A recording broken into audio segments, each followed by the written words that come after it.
I was halfway through my steak, medium rare just the way I like it, when she sat across from me. No reservation, no greeting, just a calm, quiet command.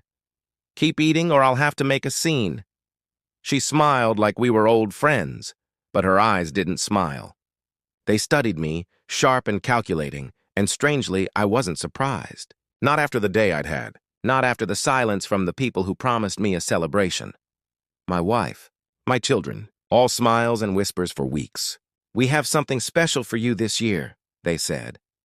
I imagined laughter, hugs, maybe a surprise dinner. Instead, I sat alone in a restaurant I had booked myself, just to avoid seeming desperate. I waited. Checked my phone more times than I'd like to admit. No call, no text, nothing. Then she sat down. And suddenly everything clicked. 20 years. That's how long I gave her. My wife. I gave them my children, time, money, and pieces of myself. I built everything from the ground up. A company, a home, a family. I gave them structure, stability, and love. She was a school teacher when I met her, bright-eyed, warm, kind.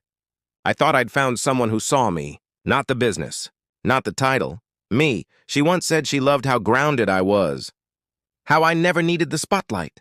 Turns out she just loved how easy I was to use. And my children? I raised them to be honest, respectful, loyal. But loyalty isn't inherited. It's tested, and mine failed spectacularly. The first sign came last November. I was coming home early from a conference. Flight change due to weather. I didn't tell anyone. Thought I'd surprise them. Pulled into the driveway, and there it was. A car I didn't recognize. A black Jaguar. Expensive, flashy, not the kind you forget. Inside, laughter, music. I stepped in quietly. No one noticed. Then I heard her voice. My wife's. He believes everything. Honestly, it's pathetic. I didn't confront her. Not then. Not even when I saw my son laughing on the stairs. My daughter on the couch, raising a glass. I just walked out, silent. The next day, I started documenting everything. For 6 months, I became a shadow. I hired a private investigator. Installed surveillance at the lake house, the one they didn't know I still owned. Tracked her trips, her spending, and then I saw it.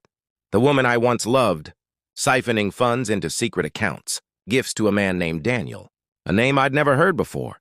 But soon I knew everything about him. She even coached my children to call him Uncle Danny. Sweet, right?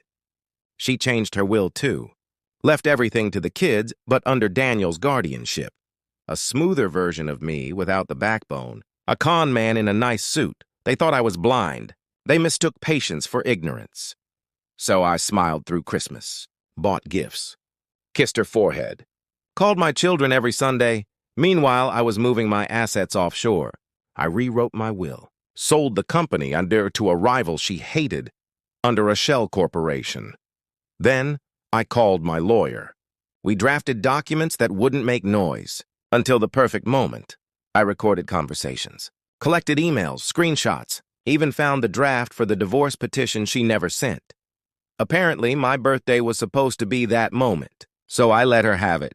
When she didn't show up that night, I wasn't sad. I was ready.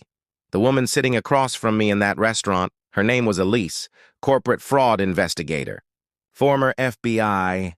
She handed me a thick color-coded file under the table. Inside, everything offshore transfers, secret loans, proof of collusion between my wife and Daniel to bankrupt my holdings, to make me look incompetent so they could take control before the board noticed.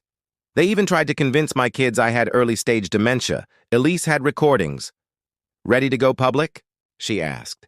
I nodded, quietly. 3 days later, I called for a family dinner. No suspicion. They came dressed nicely, expecting a birthday do-over. My wife wore red. It used to be my favorite color on her. She kissed my cheek like nothing had happened. We sat at the table. Wine poured, then I stood up. I handed each of them a manila envelope. "Your gift," I said. Confusion, then panic. Inside, photographs, bank statements, audio transcripts, legal notices. "You wanted to surprise me on my birthday," I said. So I returned the favor. She tried to speak. "I didn't let her. You're locked out of every account. The house isn't yours anymore." "And Daniel?" "Well, the IRS just paid him a visit." The silence was beautiful. My daughter cried. My son stared blankly. And my wife looked at me like she'd never seen me before. She hadn't. Not really. The fallout was swift. She was arrested for conspiracy and financial fraud. Daniel fled the country. Interpol has him flagged. As for my children, I gave them a choice, restitution or exile.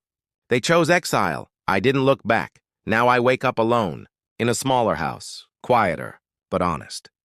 No one waits for me at the dinner table. No one fakes affection for a credit card limit. But I sleep peacefully because justice isn't loud. It's precise. And revenge? Revenge is best served on the day they thought they had power, my birthday, the day they planned to erase me. Instead, it became the day I erased them.